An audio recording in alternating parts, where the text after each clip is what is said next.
집값을 올릴 수 있는 방법은 한 6가지 정도가 있어요. 네네. 근데 오늘은 네. 딱 2가지만 일단 말씀드리고 싶어요. 네. 나머지는 다음 영상에서. 네, 다음 영상에. 알겠습니다. 네. 팀장님, 감정가를 올릴 수 있는 방법이 여러 가지가 있잖아요. 여러 가지가 있죠. 네네. 그 중에서 사실상 저희가 직접 할 수 있는 거는 몇 가지 안 되는 것 같아요. 네, 실질적으로 큰 틀에서 보면 집값을 올릴 수 있는 방법은 한 6가지 정도가 있어요. 네네. 근데 오늘은 네. 딱 2가지만 일단 말씀드리고 싶어요. 네. 나머지는 다음 영상에서. 네, 다음 영상에. 네, 알겠습니다. 네, 네. 그래서 어떻게 하면 돈을 한 푼도 안 들이거나 조금만 드리고 이제 밸류에이션을 증가시킬 수 있는지에 대해서 한번 설명해 드리도록 하겠습니다. 네. 네. 네, 6가지의 이 방법이 있죠. 네. 근데 오늘은 아무래도 하우스건, 유닛이건 전혀 그런 게 상관없이 그 누구나 밸류에이션을 올릴 수 있는 그 2가지 방법을 소개하려고 해요. 사실 이 2가지만 해도 네. 시간이 부족할 것 같긴 합니다. 네. 네, 네. 그래서 처음에 이제 타임, 시간의 힘이라고 돼 있어요. 네. 이게 감정가를 올리는데 이게 시간이 왜 필요할까요? 오 실장님도 뻔히 아시잖아요. 네네네. 지금 뭐 돈을 계속 찍어내고 있죠. 쉽게 네네. 얘기하면 이제 많이들 들어보셨을 거예요. 뭐 돈의 가치는 계속 떨어지고 자산의 가치는 상승하고 시간이 되면 집값은 계속 올라가 있고 네네. 하다 보니까 그냥 가만히만 있어도 네네. 집값이 올라가는 상황이 벌어지게 되는 거죠. 네네네. 네. 그럼 시간이 말씀하신 것처럼 그냥 시간만 흐르면 자동적으로 가치가 올라가게 되는 건가요?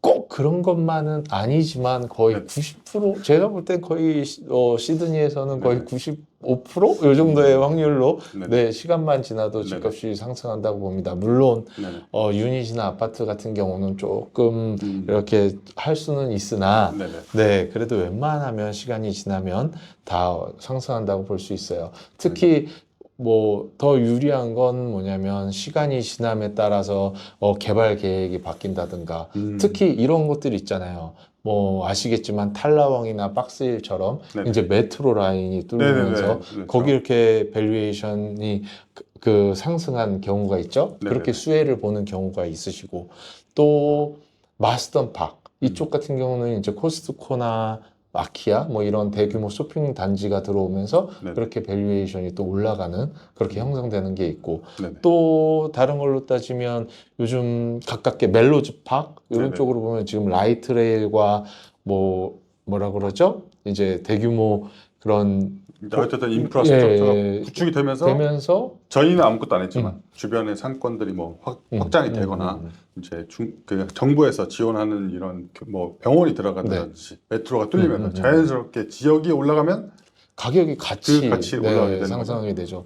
이건 실장님도 경험해 보시지 않으셨나요? 네네네. 네, 시간이 돈을 벌어다 준다. 이번에 네네. 실장님도 판매하시면서 느끼셨잖아요. 네. 네네. 그래서 저도 이제 센트럴 코스트라고 하는 시드니에서 이제 조금 북쪽에 떨어져 있는 지역을 2019년도에 구매를 했었죠. 네네. 6년 됐네요. 네, 6년 됐는데 이제 뭐 3베드 하우스 300스퀘어 정도 되는 걸 50만 불에 샀어요. 네, 근데 그거를 이제 지난주에 세트를 했는데 네. 78만 불에 우와, 팔게 됐습니다. 그러면 23만 불의 네, 이득을 28만 불 정도. 28만 불. 네, 네네네. 그래서 그거 같은 경우는 사실은 이제 디파짓 10만 불 정도 들어간 거니까 이제 10만 불이 이제 28만 불로 벌어졌으니까. 그렇죠. 네, 그 ROI는 뭐 280% 정도 되는데 이제 시간만 기다려도 큰 자산을 가져다 두는 혜택이 부동산에 있지 않나. 그래서 이런 말도 있잖아요. 누군가 하셨어요. 내가 오를 곳을 봐서 구매하는 게 아니라 네네. 사놓고 오르기를 기다려라. 아, 네. 네. 부동산은 사놓기만 해도 네네. 올라가는 게 정설입니다. 네, 맞습니다. 두 번째는 레노베이션. 네. 이거는 돈이 많이 드는 거 아닌가요? 그렇게 많이 들진 않아요. 네. 근데 어떻게 하느냐에 따라서 네네. 많이 들 수도 있고 적게 들 수도 있어요. 네네. 그래서 본인이 어떻게 할지에 따라서 레노베이션을 하시는 거를 저는 추천드려요. 쉽게 만약에 내가 판매를 하고 싶다. 내가 판매를 하고 싶으면 다른 사람들 눈에 좋아 보여야 되고 그만큼의 가치를 높여야 되잖아요. 네네. 제가 비싸게 팔아야 하니까 네네. 그렇게 하는 레노베이션이 있고 네네. 하나는 내가 살면서 만족하기 위해서 하는 레노베이션이 있고 혹은 그때 감정에 대해서 저희가 말씀을 했지만 안 좋은 집을 사놓고도 레노베이션을 충분히 해놓고 네네. 풀 감정을 해서 네네. 직접 밸류어가 우리 집을 방문해서 풀 감정을 했을 때 내가 은행 감정을 높일 수 있는 방법이 있고요. 네. 이거에 따른 전략을 쓰는 게 가장 좋을 것 같아요. 네네. 네. 근데 뭐 팔게 되건 뭐 제 융자를 위한 밸류에이션을 하게 되건 그 가성비 제일 좋은 건 사실 페인팅인 것 같아요. 네. 네. 페인팅 보통 얼마 정도 생각을 해야 될까요? 저희가 한 10,000불 정도 생각해야 될까요? 그거는 상황마다 다르죠. 네네, 만약에 그쵸. 유닛이다, 크기나. 그러면 네네. 그냥 인터널만 하면 되니까, 네네. 그런 경우에는 뭐 2, 3천 불이면 될 것 같고, 네. 근데 좀 큰 하우스다, 그러면 네네. 이제 뭐, 인테리어만 할지, 아니면 익스테리어 쪽도 할지, 뭐 지붕도 할지 네네네네. 이렇게 따라서 그런 걸 체크해야 되니까 한 뭐 만 몇천 불 네네. 정도까지도 예상을 해야 네네. 하고요. 네네. 그렇지만 이런 말이 있어요. 페인트 뭐 10,000불 정도 투자하잖아요. 네네. 그럼 5만 불, 10만 불은 쉽게 올라간다. 그쵸. 네, 그게 네. 가장 큰 페인트의 힘인 것 네네. 같아요. 아무래도 이제 감정사들이 왔을 때 깨끗해 보이면 확실히 이제 관리가 잘 된 것처럼 보이니까요. 네, 그렇죠. 그리고 주로 화이트 톤이나 되게 밝은 톤으로 많이 하게 되는데, 네네. 집을 판매하거나 할 때 집이 밝아 보여야 거기서 사람들이 더 돈을 쓰려고 해요. 그렇기 때문에 조금 밝은 화이트 톤으로 많이 하시죠. 네. 그리고 화이트 톤으로 하면 또 집이 넓어 보이는 효과를 또 보이잖아요. 네네. 그래서 가장 가성비 높은 거 무조건 해야 된다 하면 저는 페인트. 페인트부터 시작하셔야 되고 네. 그 다음은 어떤 거라고 생각하세요? 그 다음은 이제 아무래도 여성분들이 집에 좋아하는, 대해서 이런 네네. 포인트를 많이 디렉션을 하시잖아요. 네네. 사실 남자분들, 저 같은 경우도 그랬어요. 뭐, 베스가 어떻건 키친이 어떻건 크게 신경 쓰지 않아요. 저는 집만 보고 이제 투자 가치가 어떤지 이렇게 네네네. 계산을 하게 되는데 네네. 여자분들은 그렇지 않습니다. 네네네. 제일 중요한 게 키친과 바스룸이에요. 네네네. 네. 근데 이것도 생각을 많이 하셔야 될 게 키친 어떤 자재를 쓰느냐. 뭐 스톤이 4mm가 들어갈 거냐, 어떤 스톤을 쓸 것이냐, 네네네. 2mm 할 거냐, 네네. 뭐 타일이 어떤 걸 드냐, 어플라이언스가 어떻게 될 맞아요. 거냐에 따라서 저희가 가격이 정말 천차만별이 될 거고요. 네. 바스름 같은 경우도 오래됐다. 그러면 정말 타일을 다 뜯어내고 워터프루핑부터 새로 할지, 아니 플러밍부터 해서 뭐 내가 이런 구조물 자체를 아예 바꿀지 아니면 그냥 있는 그 자리에서 편안하게 타일도 안 건드리고 네네. 그냥 그 뭐라 탭을 그러죠? 바꾼다든지 네, 이런 것만, 탭웨어나 뭐 이런 볼만 네, 바꾼다든지. 볼 이런 것만 바꾼다든지 요거에 따라서 가격이 참 많이 달라지죠. 네. 키친도 그렇지만 바스룸이 굉장히 많이 들어가는 것 같아요. 네, 만약에 타일을 깬다. 네. 깨는 순간 제 생각에 바스 하나당 한 18,000불 정도 네. 생각하셔야 될 것 같아요. 그거 네. 다 해야 되는 거잖아요. 플러밍도 해야 되고 그쵸. 타일도 해야 되고 이미 뭐. 타일을 깨는 순간이요. 이 플러밍은 안 건드린다 쳐도 네네. 어쨌든 물을 잠가야 되고, 네네네. 네, 네. 플럼버가 한번 들어와서 그 작업을 하고 물 끊고 그 작업을 한번 해주셔야 되고요. 네. 타일을 깨고 또 워터프루핑 해야 되기 때문에 그 시간도 한 2, 3일 정도 걸리거든요. 네, 그거 하고 그 다음에 이제 새로 타일링을 다 해야 되기 때문에 네, 못해도 18,000불. 네. 네, 그것도 네. 싼 가격 같아요. 18,000불. 네. 그리고 이제 마지막으로 이제 만약에 하게 되면 이제 바닥 정도 많이 하고 있잖아요. 그럼요. 네네. 바닥도 많이 하죠. 네. 그래서 보통 요즘은 하이브리드, 네, 하이브리드 많이 하는데, 네. 이제 집값을 더 많이 좀 받으시고 싶으시다 하면 헤링본 스타일로, 네, 많이 하기도 하고요. 아니면 타일을 한다 하면 보통 좀, 논슬리퍼리 좀 비싼 타일, 이런 거를 좀 깔아 놓는 게 좀 좋으시기도 하시고요.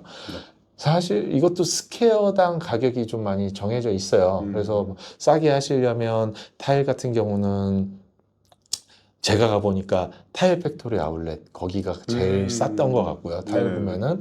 그리고 하이브리드 같은 경우는 저도 조사를 하면서 알아봤는데 이게 중국 분들이 하시는 곳이 있거든요. 거기가 인스톨까지 해주시는데 가장 쌌던 것 같아요. 만약에 정말 이런 정보 필요하시면 제가 다 안내해 드릴게요.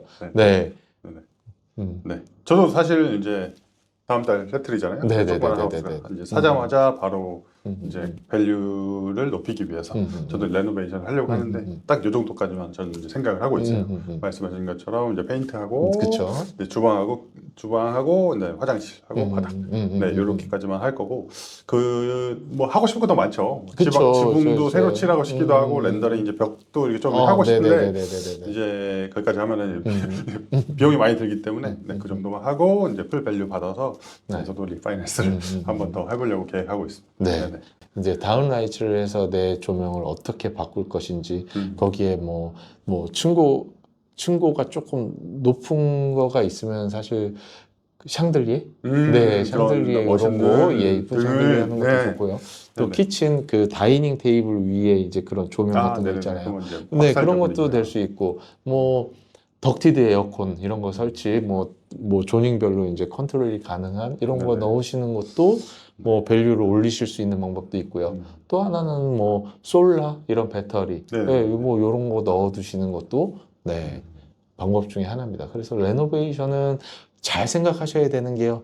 내 금액이 얼마, 내가 쓸 수 있는 금액이 얼마인지. 네네, 맞아요. 그래서 만약에 팔기 전에라면 내가 정말 얼마를 쓰고 얼마를 받을지 이걸 정확하게 좀 계산을 맞아요. 하셔봐야 될 것 같아요. 네네네. 네. 네. 그것도 이제 버짓을 잘 짜야 되는 것 같아요. 진짜 판매 예정인데 저희가 뭐 진짜 럭셔리 한다고 30만 불 넣었다고 30만 불 더 못 그 받을 이상 수도 못 있잖아요. 받을 수도 있는 거죠. 네네네. 네, 그럼 의미가 없는 거예요. 맞아요. 네. 네, 그래서 그거 잘 계산하셔가지고 진행하시는 게 좋을 것 같습니다. 거기에 또 하나 팁을 드리자면 저는 알아보기 위해서 이번에 좀 배워보고 싶었어요. 레노를 네네네. 하려면 어떻게 하는지 네네. 배워보기 위해서 제가 오가나이즈를 네, 거기 했습니다. 프로젝트 매니저를 하셨잖아요. 그래서 네네. 네, 그 일렉트리션 따로 했고요, 네네. 플러머 따로 했고요, 네네. 타일 하시는 분 따로 하고 이제 뭐 공사하시는 분들 다 네네. 따로 팀머리가 네, 드셨어요. 제가 오가나이즈를 했는데 스트레스 받고 싶지 않으시다. 네. 그러면 그냥 한 분, 빌더한테 한 분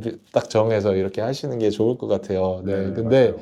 비용이 그만큼 많이 들어가긴 해요. 그죠. 저 같은 경우는 실질적으로 좀 많이 세이브 하긴 했어요. 물론 아시다시피 카이야마 H에 있기 때문에 네네. 거기서 뭐 좀 비용이나 이런 것들에 대해서 조금 손해를 보긴 했는데 만약에 시드니다 뭐 이렇게 좀 가까운 지역이다 이러면 네네. 더 저렴하게 그냥 할 네, 수 있죠. 훨씬 저렴하게 할 수 있었던 것 같아요. 네. 저도 지금 레노를 얼마 안 남았어요. 3주 뒤부터 들어갈 예정이기 때문에 해보고 저희가 한번 또 그것도 유튜브에 한번 담아 보도록 하겠습니다. 네. 제가 비용을 얼마만큼 줄였는지 아니면 이제 진짜 쓴 돈은 제가 예상 금액은 이제 10만 불 이하, 한 8만 불 정도로 레노를 하려고 하고 있는데요. 이제 하고 났을 때 이제 밸류가 정말로 은행에서 더 높아지는지 또 나중에 한번 담아보면 재밌을 것 같아요. 네, 여기서 또 팁을 하나 드리자면 그것도 있어요. 쿼트를 정말 많이 받아보셔야 돼요. 이게 귀찮다고 하나만 하시는 게 아니라 네네. 제가 이번에 뭐 지붕에 문제가 생겨서 바스룸을 못한 거였는데 지붕을 새로 이렇게 고쳐야 됐기 때문에 거터랑 올라가서 할 수 있는 네, 스캐폴딩. 네네. 네, 스캐폴딩을 하는데 네네. 업체 3개에서 제가 견적을 받았거든요. 네네. 한 군데에서는 6,000불. 그것도 인클루드 GST였어요. 6,200불이었나 이랬고요. 네. 한 군데서는 12,000 얼마에 플러스 GST. 2배도 높네요. 네. 2배 차이가 나요. 네네. GST까지 하면 거의 13,000이 넘어가는 네네. 돈이니까 네네. 이거는 정말 내가 발품 파는 만큼 그만큼 세이브 하실 수 있게 되고요. 네. 타일 같은 경우는 타일러도 저하고 좀 이제 친분이 있으신 분이 해줬기 때문에 저는 싸게는 했어요. 근데 그 형님이 얘기해 주시기를 이게 너무 싼 것만 해도 안 된다. 예, 왜냐하면 이 사람들은 자기는 정직하게 이렇게 하고 금액을 얘기할 수 있지만 싸게 얘기하는 분들은 그런 분들 되게 많대요. 정말 싸게 와서 얘기해 놓고 베리에이션. 막상 이거 뜯어보니 여기가 뭐 이러네, 여기가 이러네, 여기는 뭐 해야 되네 하면서 베리에이션이 계속 붙인대요. 그래서 그게 결국 싸지 않다라고 얘기를 하더라고요. 그래서 이런 거는 계약하시기 전에 내가 충분히 얼마가 들어가는지 정확하게 계약을 하실 때 그걸 알아보셔야 할 것 같아요. 네.